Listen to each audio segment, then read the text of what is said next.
డ్రింకే కాదు, ఈవెన్ గుట్కాలు అలానే నమ్ముతూ అలానే వస్తారు.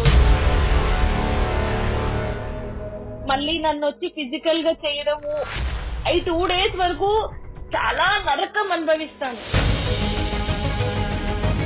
100% అందరినీ అన్ని సందర్భాల్లో సంతోష పెట్టగలిగేటటువంటి కెపాసిటీ, అనుభవం, వయస్సు నీకు లేవు. అడ్జస్ట్ అవ్వు అంటున్నారు. ఎన్ని రోజులు అడ్జస్ట్ అవ్వాలి? ఎంతకాలం అడ్జస్ట్ అవ్వాలి? తను ఫిజికల్ గా చేసిన తర్వాత 2 రోజులు నేను లేవలేను. ఆ పెయిన్స్ నరకం ఉంటుంది. ఎట్లా భరించాలి నేను? 4 గోడల మధ్య జరిగిన ఒక విషయాన్ని ఒక ఆడపిల్ల బహిరంగంగా ఇలా ఫోన్లో చెప్తోందంటే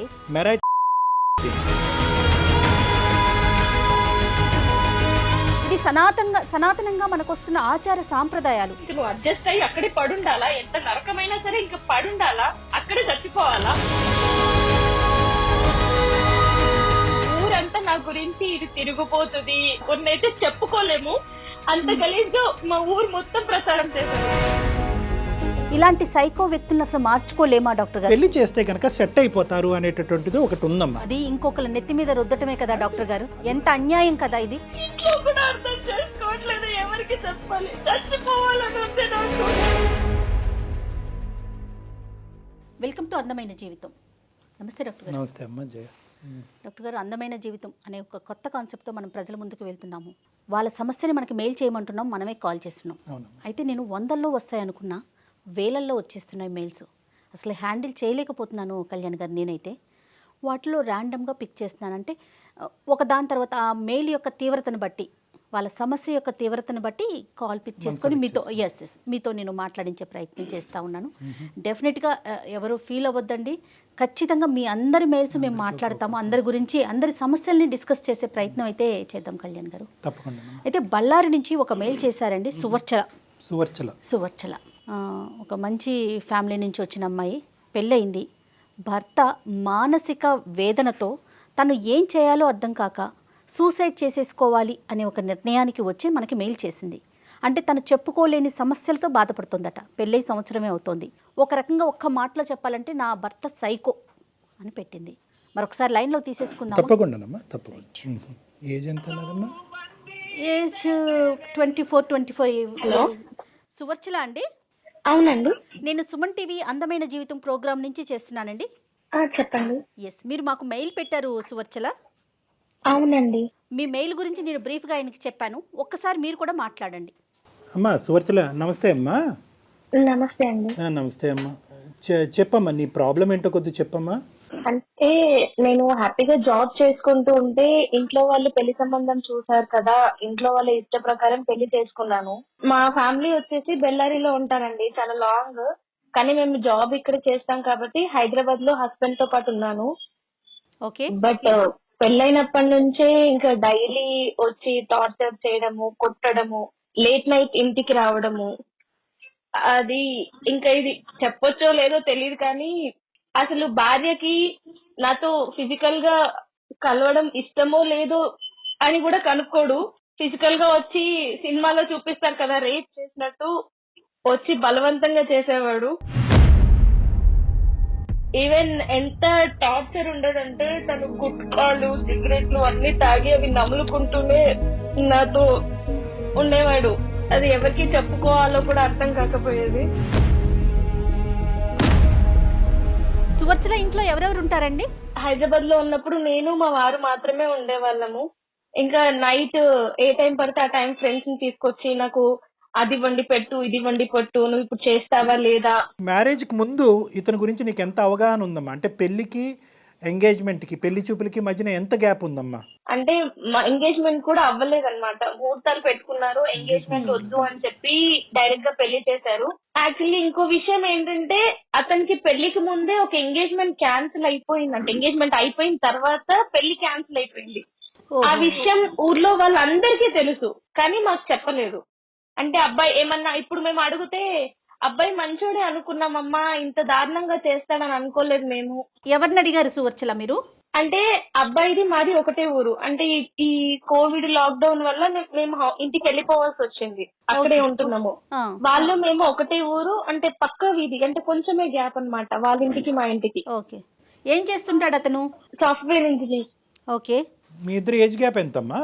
నువ్వు 24 అన్నారు, అతను ఎంత వయసు? నాకంటే 1 year పెద్ద. ఓకే, 1 year పెద్ద. ఇంతకుముందు అతను ఎంగేజ్మెంట్ మ్యారేజ్ వరకు కూడా ఎందుకు వెళ్ళలేదు అన్నది మనకి ఏమైనా ఇప్పటికైనా ఏమైనా తెలిసిందమ్మా? ఏమైనా ప్రత్యేకమైనటువంటి కారణాలు ఏమైనా ఉన్నాయా? అదేమి చెప్పలేదన్నమాట. అంటే మాకు తెలిసింది ఎప్పుడు, నాకు ఇదంతా అవుతుంది, నేను ఇంటికి వెళ్ళిన తర్వాత మాకు ఇష్యూస్ అవుతున్నాయని తెలిసిన తర్వాత అప్పుడు వేరే చుట్టాలు వచ్చి ఇట్లా అయ్యిందంట అని చెప్పారు. అయితే మా పేరెంట్స్ అడిగారనమాట, ముందు చెప్పుంటే మేము చేసేవాళ్ళం కాదు కదమ్మా, మరి ఎందుకు చెప్పలేదు ముందు అని వాళ్ళు అడిగారు. వాళ్ళు ఏం చెప్పలేదు మాకు. మ్యారేజ్ అయినటువంటి అంటే ఫస్ట్ ఫ్యూ డేస్ నుంచి ఈ యొక్క డిఫరెన్స్ కనిపించిందా, లేదంటే ఒక 2-3 నెలల తర్వాత మొదలు పెట్టాడా? ఆస్తిపాస్తుల గొడవలు కానీ కట్న కానుకల విషయాల్లో ఏమన్నా గొడవలు ఉన్నాయా? ఇంకేమన్నా అలాంటివి ఏమైనా ఉన్నాయమ్మా? అంటే స్మూత్ గానే ఫ్యూ డేస్ నుంచే స్టార్ట్ చేశాడు, బట్ హైదరాబాద్ లో ఉన్నాం కదా, పేరెంట్స్ కి చెప్పి బాధ పెట్టడం ఎందుకని నేను అడ్జస్ట్ అవుతూ వచ్చాను. ఇంకా లాక్డౌన్ వల్ల ఇంటికి వెళ్ళడము, పక్కనే ఉండడము, ఎవరైనా ఇంటికి వచ్చినప్పుడు అమ్మగారి ఇంటికి వెళ్తే ఫోన్ చేసి నువ్వు మీ అమ్మగారి ఇంట్లోనే ఉంటావా రావా అని చెప్పి ఇంటికి వెళ్ళిన తర్వాత కొట్టడము, ఇవన్నీ చేసేవాడు. ఇంట్లో అప్పటికి నేను చెప్పలేదు, కానీ ఒక ఇష్యూ వల్ల నేను అతనితో నన్ను బాగా కొట్టడం వల్ల నేను ఇంటికి వచ్చేసాను. ఇంటికి వచ్చిన తర్వాత 3 months అయినా సరే నాకు ఒక కాల్ కానీ మెసేజ్ కానీ ఏమీ లేదు, కనీసం వస్తావా ఇంటికి అని కూడా అడగలేదు. దాని తర్వాత నేను ఇంకా మళ్ళీ వెళ్ళి ఇంకా పేరెంట్స్ ఏంటంటే మనము బ్రాహ్మణ్స్ కదమ్మా, మనము ఇట్లా రాకూడదు, నువ్వు ఎంతైనా అడ్జస్ట్ అయి ఉండాలి, తప్పదు అని చెప్పి మాట్లాడుతున్నారు. ఇంట్లో ఉంటే నువ్వు వెళ్ళు అని చెప్పి వాళ్ళు బరువుగా ఫీల్ అవుతున్నారు. అక్కడికి వెళ్తే టార్చర్, ఇప్పుడు మెంటల్ గా టార్చర్, ఫిజికల్ గా టార్చర్. అదే ఇష్టం లేకుండా ఎవరు ముట్టుకున్నా మనకి ఉంటది, భర్త కూడా ఇష్టం లేకుండా ముట్టుకుని టార్చర్ చేస్తుంటే ఇంకే ఎలా ఉండాలి నేను? కాదు సువచ్చల, మీ మీద అతనికి ఏదైనా అనుమానం ఉన్నట్లుగా మీకు తెలిసిందా ఎక్కడైనా? ఆ కోణం ఏమన్నా ఉందా? అనుమానం అన్నట్టు ఏం బిహేవ్ చేయడు. వస్తాడు, ఇంకా తన ఇష్టం అన్నమాట, నాకు ఇది కావాలి, నువ్వు చేస్తావా లేదా అంతే. ఇంకా ఎందుకు చేస్తున్నావు అంటే నా ఇష్టం, డ్రింక్ ఇలానే మాట్లాడతాడు. డ్రింక్ చేస్తాడు, హెవీగా డ్రింక్ చేస్తాడు. డ్రింకే కాదు, ఈవెన్ గుట్కాలు అలానే నమ్ముతూ అలానే వస్తాడు ఇంట్లోకి. అసలు నాకు సిగరెట్ ఎవరైనా దూరంగా తాగుతుంటే కూడా అలా అసలు అక్కడ ఉండను, ఆ చుట్టుపక్కల కూడా ఉండను. అలాంటి నా స్మెల్ మళ్ళీ నన్ను వచ్చి ఫిజికల్ గా చేయడము, 2 days వరకు చాలా నరకం అనుభవిస్తాను. మీ అత్తవారింట్లో ఏమన్నా మీరు ఈ విషయాన్ని ఎక్స్ప్రెస్ చేసే ప్రయత్నం చేశారా సువచ్చల? చెప్పాను, వాళ్ళు కూడా ఏం మాట్లాడట్లేదు, వాళ్ళ అబ్బాయికే సపోర్ట్ చేస్తున్నారు. ఉండాలమ్మా, అడ్జస్ట్ అవ్వాలి, ఏం చేస్తావు, మొగుడంటే పడుండాలి, ఎందుకు పెళ్లి చేసుకున్నావు కదా భరించు, ఏం చేస్తావు అని మాట్లాడుతున్నారు. మళ్ళీ ఏమో ఇప్పుడు కొత్తగా స్టార్ట్ చేసింది ఏంటంటే ఇంటికి వెళ్ళిన తర్వాత నుంచి నాకు కట్నం తెచ్చివు, నాకు 10 లక్షలు తెచ్చివు, నాకు ఇప్పుడు కావాలి, మీ డాడీని అడుగు, మీ అమ్మని అడుగు. ఇంకెంత దారుణం అంటే మాది జాయింట్ ఫ్యామిలీ, మా ఇంట్లో మా మామ కొడుకు నాకు మరత అవుతాడు. నువ్వు మా మామ కొడుకుతో తిరుగుతున్నావు, చెట్టాపట్టాలు వేసుకుంటున్నావు, వాటితో ఏం చేస్తున్నావు అని కొత్తగా ఇప్పుడు స్టార్ట్ చేశాడు. కాదు డాక్టర్ గారు, ఇప్పుడు సువర్చల చెప్పిన దాన్ని బట్టి వింటుంటే అన్ని లక్షణాలు కనిపిస్తున్నాయి అతని వైపు. ఒకవైపు మనం గనక వింటున్నాం కాబట్టి నీ సైడ్ నుంచి ఏదో ఒక ప్రొవోకింగ్ ఇష్యూ వల్ల మనిషి ఇలా మారినట్టు అనిపిస్తుందా, లేదా నేచరే మనిషిది ఇలాంటిది? అసలు ఏమి చేయలేదు, పెళ్లి వరకు హ్యాపీగా పెళ్లి అయింది, ఎంత హ్యాపీగా ఉంటది అనే సెన్స్. అంటే ఇంట్లో ఇష్టమైన పెళ్లి నేను చేసుకున్నాను, హ్యాపీగా ఉందాము, హ్యాపీగా లీడ్ చేద్దాము అనే సెన్స్ లో నేనున్నాను. కానీ అయిన తర్వాత మొత్తం నా లైఫ్ అనేది చేంజ్ అయిపోయింది. అడ్జస్ట్ అవ్వు అంటున్నారు. ఎన్ని రోజులు అడ్జస్ట్ అవ్వాలి, ఎంతకాలం అడ్జస్ట్ అవ్వాలి? నువ్వు మానసికంగానే కాదు, ఫిజికల్ గా శారీరకంగా కూడా నన్ను హింసిస్తూ ఉంటే ఎన్ని రోజులు భరిస్తాము? ఎట్లా అంటే తను ఫిజికల్ గా చేసిన తర్వాత 2 రోజులు నేను లేవలేను, పెయిన్స్ నరకం ఉంటుంది, ఎట్లా భరించాలి? ఊరుకోండి సువచ్చల,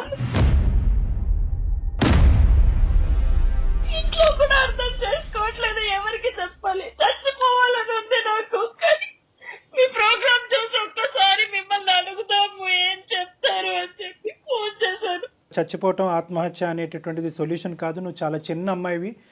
నీ జీవితాన్ని నువ్వు ఏ విధంగా సరిదిద్దుకోగలవు అనేటటువంటిది, లేదంటే ఏ దారిలో వెళ్తే కనుక నీకు సరైనటువంటి సొల్యూషన్ అందుబాటు అవుతుందని అందమైన జీవితం ఖచ్చితంగా ఆ మార్గాన్ని చూపెట్టే ప్రయత్నం చేస్తుందమ్మా. కానీ ఇంకా ఏమన్నా ఉందమ్మా అంటే సర్దుకుపోయి దిద్దుకుని ముందుకెళ్ళిపో అని చెప్పేటటువంటి వాళ్ళకు కాకుండా నీ మనసు, లేదంటే అంటే మీ పేరెంట్స్కి ఆ మనసు లేదు అనేటటువంటి అభిప్రాయం నాకు లేదు, కానీ వాస్తవానికి నీ యొక్క సిచ్యువేషన్ ఎగ్జాక్ట్గా అర్థం చేసుకుని ఈ విధంగా ఉండు అని సపోర్ట్ చేసేటటువంటి స్నేహితులు కానీ. ఒక మాట చెప్పండి, నా తల్లిదండ్రుల ముందే నన్ను వాడు కొట్టిండు, అవునమ్మా, దారుణంగా కొట్టి తోసి పడేసిన వాడు, వాళ్ళు లేనప్పుడు నన్ను ఎలా చూసుకుంటాడు వాళ్ళకి తెలియదా? అయినా కానీ మన ఊరే అంటే మా పక్కనే కదా, ఊర్లో అందరికి తెలుసు కదా మీకు పెళ్ళయిందని చెప్పి, నువ్వు ఇంకా వాడితోటే ఉండాలి నువ్వు అని అంటే నేను ఎలా బతకాలి, నేను ఎలా ఉండాలి వాడితోటి? ఇటు తల్లిగారు ఆదరయ్యారు, అటు అత్తగారు ఆదరయ్యారు, నేను ఏమైపోవాలి? మీరేం చదువుకున్నారు సువర్చల? బీటెక్ చదివాను. జాబ్ చేయాలి అనే ఆలోచన ఏమైనా ఉందా? అంటే మీ ఇంట్లో జాబ్కు పంపించే ఆలోచన వాళ్ళకి పేరెంట్స్ అసలు ఉందా? బిఫోర్ మ్యారేజ్, పెళ్లి ముందు వరకు చేశాను, పెళ్లి తర్వాత కూడా చేశాను. ఓకే. మధ్యలో ఇంకా ఈయనకి కష్టం అవుతుంది, నాకు ఎవరు వండి పెడతారు అని వాళ్ళ మదర్ కొంచెం చెప్పడం వల్ల జాబ్ మానేసి ఇంట్లోనే నేను ఉన్నాను. ఓకే. ఇంట్లోనే ఉన్నాను. అమ్మ మీరు ఎంతమంది అమ్మా? అక్క చెల్లెలు ఎంతమంది అమ్మా మీరు? మేము ఇద్దరం అండి. మీరిద్దరే. మరి నీకేమన్నా అనిపించిందమ్మా అంటే నీ పెళ్లి చేసేటటువంటి దాంట్లో కొద్దిగా ఎంక్వైరీస్ కానీ, లేదంటే కొద్దిగా క్షుణ్ణంగా విశ్లేషించిన తర్వాత ఒక అబ్బాయిని వెతికి పెళ్లి చేసినట్టుగా నీకు అనిపించిందా? ఎందుకు ఇద్దరు అమ్మాయిలు ఉండేటటువంటి చోట ఎందుకు ఈ తొందరపాటు? అంటే ఇన్ని క్యారెక్టర్స్ ఒక మనిషి. నేను అడిగాను, వాళ్ళు అడిగారు, మేమంతా చూసి ఆరాధించి, మరి పెద్ద ఫ్యామిలీ కదా, అందరూ కనుక్కున్న అబ్బాయి మంచోడే, చుట్టుపక్కల వాళ్ళే అందరూ చెప్పారు. ఇప్పుడు ఎంత దారుణం అయిపోయిందంటే అబ్బాయి గురించి తెలిసి కూడా వాళ్ళే ఇప్పుడు నన్ను అంటున్నారు. అంటే ఈ అబ్బాయి ఏం చేశారంటే, నేను ఇప్పుడు వేరే వాళ్ళని ఏమైనా పెళ్లి చేసుకుంటానేమో తనకి డైవర్స్ ఇచ్చి అని చెప్పి ఊరంతా నా గురించి ఇది తిరిగిపోతుంది, మొగుడుతో సరిగ్గా ఉండదు, ఎంత గలీజ్ కొన్నైతే చెప్పుకోలేము, అంత గలీజ్ గా మా ఊరు మొత్తం ప్రచారం చేశారు. కానీ కళ్యాణ్ గారు ఇక్కడ చూడండి, వాళ్ళే వచ్చి నన్ను చెడుగా అంటున్నారు. ఓకే, వాళ్ళ పేరెంట్స్ తప్పిదం అనేది ఎంత స్పష్టంగా కనిపిస్తోంది. ఈ రోజుల్లో అబ్రాడ్ లో ఉండే వాళ్ళ ఫ్యామిలీలే పూర్తిగా ఎంక్వైరీలు చేసి ముందు వెనక ఆలోచించి పెళ్లిళ్ళు చేస్తున్నారు కదా. పక్క సందులో ఉన్న అబ్బాయి గురించి ఎంక్వైరీ చేసుకోకుండా ఆడపిల్లని ఇచ్చేస్తున్నారు. అంటే తల్లిదండ్రులు విశ్లేషణ చేయలేదా అనేటటువంటిది ఒక ఎత్తు. యూజువల్గా ఏంటంటే ఈ టైప్ ఆఫ్ పర్సనాలిటీస్ సమాజంలో 2-4% ఉన్నారమ్మా. 2-4% మంది ఉన్నారు. వీళ్ళు బయటకు దేవుళ్ళలా కనిపిస్తూ ఉంటారు, ఇంట్లో దెయ్యంలాగా రాక్షసులాగా ప్రవర్తిస్తారు. ఎలా మారిపోతారు డాక్టర్ గారు? అంటే బయటికి కనిపించేదే సమాజం నమ్ముతుంది. ఇప్పుడు ఈ అబ్బాయిని బహుశా వచ్చేటటువంటి అన్ని సందర్భాల్లో, అన్ని సంబంధాల్లో ఈ అబ్బాయికి బయట నుంచి చూసేటటువంటి వాళ్ళందరూ 100కి 100 మార్కులు వేస్తారు. ఇక్కడ తెలుసుకోవలసినటువంటి ముఖ్యమైనటువంటి వ్యక్తులు, ఇంకొక ఆడపిల్ల జీవితం పాడు చేయకూడదు అనే ఆలోచనతో ఉండవలసినటువంటి వ్యక్తులు ఎవరైనా ఉన్నారంటే అతని యొక్క తల్లిదండ్రులు. ఖచ్చితంగా. అంటే యూజువల్గా ఎందుకు సైకోగా మారుతారు? ఎందుకంటే కనుక అతను బయటకి ఇచ్చేటటువంటి లుక్, అది ఇంటర్నల్గా ఉండేటటువంటి వ్యక్తిత్వం డిఫరెంట్గా ఉంటుంది. వీళ్ళని స్ప్లిట్ పర్సనాలిటీస్ అంటూ ఉంటారు. మంచి చూస్తే కూడా అలా ఉండడు, చాలా అమాయకంగా ఉంటాడు. ఎందుకంటే సింపుల్ గా చెప్పాలంటే కూడా నమ్మశక్యం కూడా చెప్తే కూడా అంత అట్లా ఉన్నాడా, ఎవరు నమ్మలేని పరిస్థితి. అంటే అరే అసలు నిజం చెప్తుందా అబద్ధం చెప్తుందా, మరి పర్సనాలిటీకి బిహేవియర్ కి సంబంధం ఏముంది? కానీ ఒక్క విషయం చాలా స్పష్టంగా అర్థమవుతుందండి. అంటే నేను సువర్చల వైపు మాట్లాడుతున్నానని అనుకోవద్దు డాక్టర్ గారు. 4 గోడల మధ్య జరిగిన ఒక విషయాన్ని ఒక ఆడపిల్ల బహిరంగంగా ఇలా ఫోన్లో చెప్తోందంటే తను ఎంత మానసిక క్షోభ అనుభవిస్తోందో అర్థమవుతోంది కదా మనకి. అందులో డౌటే లేదమ్మా. అంటే సువర్చల ఇప్పుడు ఉండేటటువంటి డిప్రెషన్ అనొచ్చు, లేదంటే ఎందుకు ఇలా బ్రతుకుండాలి. ఎందుకంటే తన సిచ్యువేషన్ ఏంటంటే, చాలా మంది ఆడపిల్లలు ఈ పొజిషన్లో ఉన్నప్పుడు తల్లిదండ్రులు ముందుకు వస్తారు. అమ్మ నీకు నచ్చకపోతే కనుక అల్లారు ముద్దుగా నిన్ను పెంచుకున్నావమ్మా, పెళ్ళే ముఖ్యం కాదు, ఇలాంటి అయిపోయింది. ఇప్పుడు ఇక్కడ ఉండేటటువంటిది ఏంటంటే, పెళ్లి ఘనంగా చేసాం, నువ్వు బయటకు వెళ్తే కనుక పరువు పోద్దని చెప్పి పరువుకి ఇంపార్టెన్స్ ఇచ్చేటటువంటి కుటుంబంలో నుంచి వచ్చినప్పుడు ఎంత కాదనుకున్నా కూడా చాలా కుటుంబాల్లో మొదట వాడేటటువంటి పదం ఏదన్నా ఉంది అంటే కనుక అడ్జస్ట్ అవ్వాలి. అడుగుతాను, చెప్పండి సువర్చల. ఇంక నువ్వు అడ్జస్ట్ అయ్యి అక్కడే పడుండాలా? ఎంత నరకమైన పడుండాలా? అక్కడే చచ్చిపోవాలా? బయటికి రాకూడదా? అంటే మాకంటూ ఒక లైఫ్ ఉండకూడదా? హ్యాపీగా బతకూడదా మేము? ఏ కుటుంబంలో అయినా కూడా తల్లిదండ్రులు ప్రధానంగా ఒక పెళ్లి జరిపిన తర్వాత కూతురు వచ్చి నేను ఎంత టార్చర్ అనుభవిస్తున్నాను అనేటటువంటి మాట చెప్పినా కూడా తల్లిదండ్రులు ప్రధానంగా మొదట్లో ఏమంటారంటే అమ్మా సర్దుకుపోవమ్మా, ఏమైనా తప్పులుంటే దిద్దుకుపోవమ్మా, కాలం అనేటటువంటిది ఒక వైద్య పరికరంగా పనిచేసి అతనిలో ఒక మార్పుని తీసుకొస్తుందమ్మా, లేదంటే పిల్లలు పుట్టిన తర్వాత ఒక మెచ్యూరిటీ వస్తుందమ్మా, లేదంటే ఉద్యోగం మారితే కనుక ఇలా ఏదో చెప్తూ ఉంటారమ్మా. దాన్ని మనం తప్పుపట్టవలసినటువంటి అవసరం లేదు. మీరు ఒక నెగటివ్ రోల్లో తీసుకోకండి. ఇలాంటి విషయాన్ని కనుక మీకు చెప్తున్నారంటే ఇది సనాతనంగా మనకు వస్తున్న ఆచార సాంప్రదాయాలు. తర్వాత ఇప్పటి వరకు మీరు చెప్పింది ఒక ఎత్తు, ఇది నాణ్యానికి ఒక వైపే, ఇంకొక వైపు ఒక స్టెప్ వేసి ఆలోచించండి. నేను వాళ్ళకి చెప్పాలి అనుకుంటే ఎప్పుడూ చెప్పేదాన్ని హైదరాబాద్ లో ఉన్నప్పుడే. అది కూడా వాళ్ళకి నేను చెప్పకుండానే మా హస్బెండ్ ద్వారానే, ఎవరైతే ఇప్పుడు నన్ను ఇంత టార్చర్ చేస్తున్నారో తన ద్వారానే మా ఇంట్లోనే తెలిసింది వాళ్ళకి. అంటే నన్ను అంత టార్చర్ చేసిన విషయం వాళ్ళు కళ్ళారా చూసిన తర్వాత కూడా ఎట్లా ఉండమని చెప్తారు. చూసారు, అప్పుడు అడిగారు నన్ను, ఏంటి ఇప్పుడు ఒక్కసారి ఉందా, ఎప్పటి నుంచి ఉండంటే పెళ్ళైనా మీకు చెప్పలేదు అని కూడా చెప్పాను. ఇలాంటి సైకో వ్యక్తులను అసలు మార్చుకోలేమా డాక్టర్ గారు? మార్పు తీసుకురాలేమా మనం? సైకోలు అసలు ఎందుకు పుడతారు, ఎందుకు ఇలా వ్యవహరిస్తారు అంటే కనుక ఖచ్చితంగా చాలా వరకు ఈ 2 నుంచి 4% పాటు ఉండేటటువంటి వ్యక్తులకి ప్రధానమైనటువంటి కొన్ని లక్షణాలు ఉంటాయి. ఒకటి ఏంటంటే వీళ్ళకి తాగుడు అనేది ఒకటి ఉంటుంది. సో ఆ తాగుడు ఏంటంటే వాళ్ళలో ఉండేటటువంటి విచక్షణ అనేది పోతుంది. ఆల్రెడీ వాళ్ళకి సైకోయిజం అంటే కనుక విచక్షణ అనేటటువంటి తక్కువ స్థాయిలో ఉంటుంది కాబట్టి డ్రింక్ చేస్తే ఇంకా అది పూర్తిగా పోతుంది. 2 చెడు వ్యసనాలు, చెడు స్నేహాలు, చెడు ఆలోచన శైలి, ఈ 3 కంటెంట్ ఉంటాయి. ఈ 3 కంటెంట్ చాలా వరకు ఏంటంటే పెరిగిన వాతావరణం, పెంపకం అని అంటూ ఉంటారు. ఎందుకు నేను ఇక్కడ పెంపకం అనే మాట అంటున్నానంటే కనుక ఇప్పుడు సువర్చల చెప్పినటువంటి ఈ గుణాలన్నీ కూడా, ఈ లక్షణాలన్నీ కూడా బహుశా తల్లిదండ్రులు చూడలేదంటారా? వాళ్ళ అబ్బాయిలు ఇన్ని సంవత్సరాలు చూడలేదంటారా? ఖచ్చితంగా చూస్తుంటారు. కానీ మన సంప్రదాయంలోని లేదంటే మన యొక్క దాంట్లో ఏంటంటే అబ్బాయికి కానీ లేదంటే కొన్ని సందర్భాల్లో అమ్మాయికి కానీ ఒక చెడు వ్యసనం కానీ, చెడు అలవాట్లు కానీ, చెడు పద్ధతులు కానీ, మానసిక పరిస్థితులు కానీ ఇలాంటివి ఉంటే కనుక పెళ్లి చేస్తే కనుక సెట్ అయిపోతారు అనేటటువంటిది ఒకటి ఉందమ్మా. అది ఇంకొకళ్ళ నెత్తి మీద రుద్దటమే కదా డాక్టర్ గారు? అంతే. ఎంత అన్యాయం కదా ఇది. అర్ధరాత్రి పూట వచ్చి ఫ్రెండ్స్ తీసుకొచ్చి చికెన్ వండు అంటాడు. చికెన్ ఉండదు ఇంట్లో, చికెన్ వండు అంటాడు. వాళ్ళ ఫ్రెండ్స్ ముందే నాతో గలీజ్ గా బిహేవ్ చేస్తారు. ఇప్పుడు ఫ్రెండ్స్ ముందే ఒక హస్బెండ్ వాళ్ళ వైఫ్ తో ఇట్లా బిహేవ్ చేస్తుంటే వాళ్ళు నాతో ఎట్లా బిహేవ్ చేస్తారనే ఫ్రెండ్స్ ఒక్కసారి కూడా ఆలోచించలేదు. అంటే వాళ్ళు ఎలా చూస్తారు అన్నప్పుడు. ఇప్పుడు ఒక శాడిజము, సైకోయిజము, టార్చరిజం అనేటటువంటి పదాలకు సంబంధించినటువంటి అన్ని బాక్సులు మా చేత టిక్ పెట్టించామమ్మా. ఈ రోజు ఏదో ఒక యాంగిల్ అంటే కనుక ఈ ప్రయత్నం చేద్దాం, ఆ కౌన్సిలింగ్ చేద్దాం, మనిషిని మారుద్దాం, మనిషిని మా దగ్గర తీసుకురండి, లేదంటే నువ్వు ఇలా వ్యవహరించమ్మా అని చెప్పచ్చు. కానీ ఈరోజు నువ్వు ఉండేటటువంటి దుస్థితి ఎలా ఉందంటే ఇమోషనల్ అబ్యూస్ ఉంది, మానసికంగా చంపేస్తున్నాడు. ఈ అమ్మాయి కరెక్ట్ కాదని చెప్పి ప్రచారం చేస్తున్నాడు, ఈ అమ్మాయి క్యారెక్టర్ కరెక్ట్ కాదని మానసికంగా హింసిస్తున్నాడు. అంటే భార్యాభర్తలకు సంబంధించినటువంటి సంబంధంలో ఈ అమ్మాయిని మెరైట్ అంటారు దీన్ని. ఇప్పుడు ఆ అమ్మాయి చెప్పింది ఏంటంటే ఫిజికల్ అబ్యూస్ కూడా, అంటే చిన్న వాటికి నామే చేయి చేసుకుంటున్నాడు. అంటే ఇక్కడ మనం ఈ రోజు ఇక్కడ కూర్చుని బహుశా సువర్చల తన భర్తకు సంబంధించినటువంటి కొన్ని మంచి విషయాలు చెప్పట్లేదేమో అని అనుకోవటానికి ఒక అవకాశం ఉంది. కానీ ఎన్ని చెప్పినా కూడా ఇన్ని గుణాల ముందు అతని యొక్క మానసిక పరిస్థితి, అతని వ్యక్తిత్వం చాలా పూర్తిగా దిగజారినట్టు. అయితే ఒక్కటన్నా మంచి లక్షణం ఏమన్నా చెప్పగలుగుతారా సువర్చల మీరు అతని వైపు నుంచి? అంటే ఏమీ లేదు. పెళ్ళైనప్పటి నుంచి మేము కలిసి ఉన్నప్పటి నుంచి నాకు రోజు ఏడుపు, ఎవ్వరికి, ఎందుకంటే ఇద్దరమే ఉండేది. ఊర్లో అమ్మ వాళ్ళు ఉన్నారు, వాళ్ళకి ఫోన్ చేసి చెప్పలేను, ఏ ఫ్రెండ్ కి చెప్పలేను, ఎవ్వరికి చెప్పక నేను నరకం అనుభవించి, నిజంగా అందరు అంటారు కదా లాక్డౌన్ కొందరికి నష్టం చేసిందని చెప్పి, నాకు నిజంగా మేలు చేసింది. ఎందుకంటే లాక్డౌన్ వల్ల నేను మా అమ్మ వాళ్ళ ఇంటికి వెళ్ళాను, అతని గురించి నిజం తెలిసింది. అయినా కూడా నాకు కష్టాలు అనేవి తప్పలేదు. నేనేం చేయాలి? ఇక నాకు చావేనా గతి? లేదు సువర్చల, అసలు ఎప్పటికీ అలాంటి ఆలోచన పెట్టుకోవద్దు దయచేసి. Suvarchala, without any second thought get out of this marriage అమ్మా, come out of this marriage. ఎందుకంటే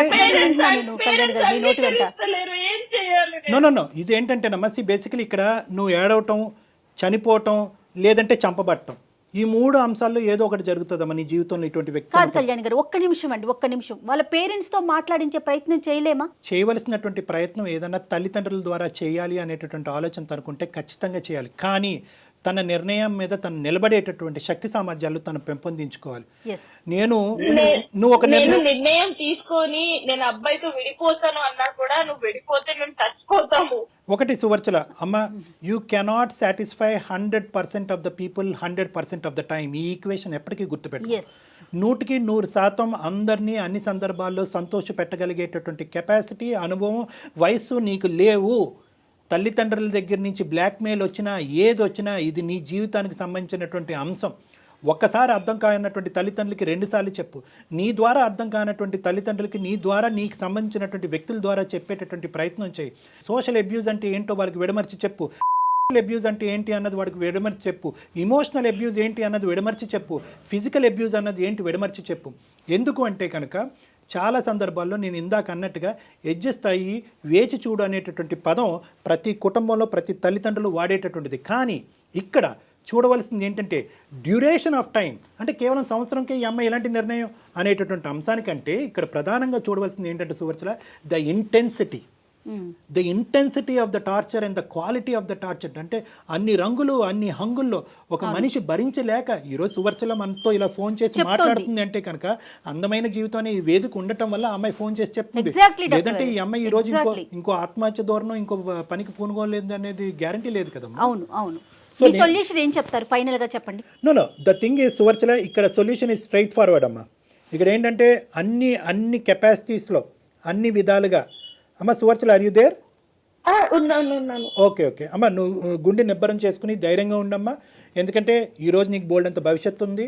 నీకేమి బరువు బాధ్యతలు రెస్పాన్సిబిలిటీస్ అంటూ ఏమీ లేవు. మీ ఇద్దరు లక్కీగా నువ్వు ఏదైనా సంతోషపడవలసినటువంటి అంశం ఉంది అంటే కనుక సంవత్సరం అయిన తర్వాత ఇప్పటికీ నువ్వు ప్రెగ్నెంట్ కాకపోవడం అన్నది నువ్వు చేసుకున్నటువంటి అదృష్టం. లేదంటే ప్రెగ్నెన్సీ అదే హ్యాపీ ఫీల్ అవుతాను. బట్ నేను కంప్లీట్ బ్లాంక్ అయిపోయాను. నా మైండ్ అనేది పని చేయట్లేదు. అందుకే నేను మీకు మెయిల్ చేశాను. నేను ఏంటి అర్థం కాక అసలు చాలా మంచి పని చేశారు సువచ్చల. నిజం చెప్తున్నాను కదా. ఎందుకంటే ఇప్పుడు కళ్యాణ్ గారు చెప్పినట్లుగా డెఫినెట్ గా ఒక పాజిటివ్ డెసిషన్ తీసుకోండి. మీరు చదువుకున్నారు, సొసైటీ ఏంటో మీకు తెలుసు, ఫ్రెష్ గా స్టార్ట్ చేసేయండి. అంతేగాని వీళ్ళేమనుకుంటారో వాళ్ళేమనుకుంటారో ముందు వెనక ఆలోచించొద్దు. మీ జీవితం మీ చేతుల్లోనే ఉంది. మీరు ఇంకా చిన్న వయసులోనే ఉన్నారు. ఇది ఒక పీడకల్లా మర్చిపోవాలి అనేటటువంటి ఉద్దేశం మా అందరికీ ఉంది. కాబట్టి ఎటొచ్చి మీకు ఏదైనా అడ్డం ఉంది అంటే కనుక ఏ విధంగా మీ తల్లిదండ్రుల్ని కన్విన్స్ చేయాలి అన్నది ఒక్కటే ఇక్కడ మీ సమస్య. కాబట్టి మీరు ఇమోషనల్గా ఉన్నారు. చాలా ఇమోషనల్గా ఉండటం వల్ల ఏమవుతున్నారంటే మీరు అనుభవించినటువంటి కంటెంట్ ఏదైతే ఉందో అది మీ పేరెంట్స్కి సరిగ్గా కమ్యూనికేట్ చేయలేకపోతున్నారేమో. కన్ఫ్యూజ్. వయసు చిన్నదమ్మా, అనుభవం చిన్నది. ఒక సంవత్సరం అన్ని రకాలుగా చెప్పాను, వినట్లేదు. ఇప్పుడు వాళ్ళు వినకపోతే నేనేం చేయాలి? ఇంకెంత పచ్చిగా చెప్పాలి? పేరెంట్స్ కి ఎవరైనా అంత పచ్చిగా చెప్తారా? అరే నా మొగుడు ఇలా చేస్తున్నాడు అని చెప్పి ఎవరైనా చెప్పుకుంటారా? ఆయన చెప్పినా కూడా వినట్లేదు. అమ్మ ఇక్కడ ఏదన్నా కూడా you have to take a stands అమ్మ. నేను సింపుల్గా చెప్తున్నాను, నువ్వు గుండె నిబ్బరం చేసుకుని ధైర్యంగా ఉండు. తల్లిదండ్రులకు చెప్పేటటువంటి విధాలుగా అన్ని విధాలుగా నువ్వు ప్రయత్నం చేయి. ఎవరైతే కనుక వాళ్ళ మాట వింటారో వాళ్ళ ద్వారా చెప్పేటటువంటి ప్రయత్నం చేయి. లాస్ట్ అండ్ ఫైనల్ నువ్వు ఇంకొకటి కూడా చెప్తానమ్మా. బహుశా నీ తల్లిదండ్రులకి నువ్వు కన్వే చేసిన తర్వాత మీ తల్లిదండ్రులు అటువైపు తల్లిదండ్రులు ముందుకొచ్చి జస్ట్ ఫర్ దేర్ సాటిస్ఫాక్షన్, వాళ్ళ సంతోషం సంతృప్తి కొరకు మీరిద్దరూ మ్యారేజ్ కౌన్సిలింగ్కి వెళ్ళి ఒక్కసారి ఆఖరి అవకాశం ట్రై చేయండి అని చెప్తే దానికి కూడా నేను రెడీగా ఉన్నానమ్మా. అది కూడా నువ్వు ఏకీభవించి నువ్వు ఇలా వెళ్దాము, ఇది ఒకసారి ట్రై చేద్దాం అనే ఉద్దేశం నీకు ఉంటే కనుక will try that. Otherwise will close that door also. Second కాకుండా ఫస్ట్ చెప్పారు కదా, కొత్త లైఫ్ స్టార్ట్ చేయమని. ఓకే అమ్మా, ఆల్ ద బెస్ట్. కన్విన్స్ చేయడానికి డెసిషన్ తీసుకుంటాను. అలాగే తల్లి, అలాగేనమ్మా, షూర్. మీ పేరెంట్స్ కి ఎవరు చెప్తే వింటారో వాళ్ళతో చెప్పించే ప్రయత్నం చేయండి సువర్చల. రైట్, అదే ట్రై చేస్తాను. అంటే మీరు మాట్లాడిన తర్వాత కొంచెం చిన్న హోప్ వచ్చింది. Very good. కంటిన్యూ చేస్తాను. Thank you so much. కాల్లోనే కాదు సువర్చల, మీకు ఎప్పుడు ఎలాంటి అడ్వైస్ కావాలన్నా కూడా డెఫినెట్ గా మాకు పర్సనల్ గా మీరు మెయిల్ చేయొచ్చు. ఓకే అండి, thank you. Thank you Suvarchala. God bless you అమ్మా, ఆల్ ద బెస్ట్ తల్లి.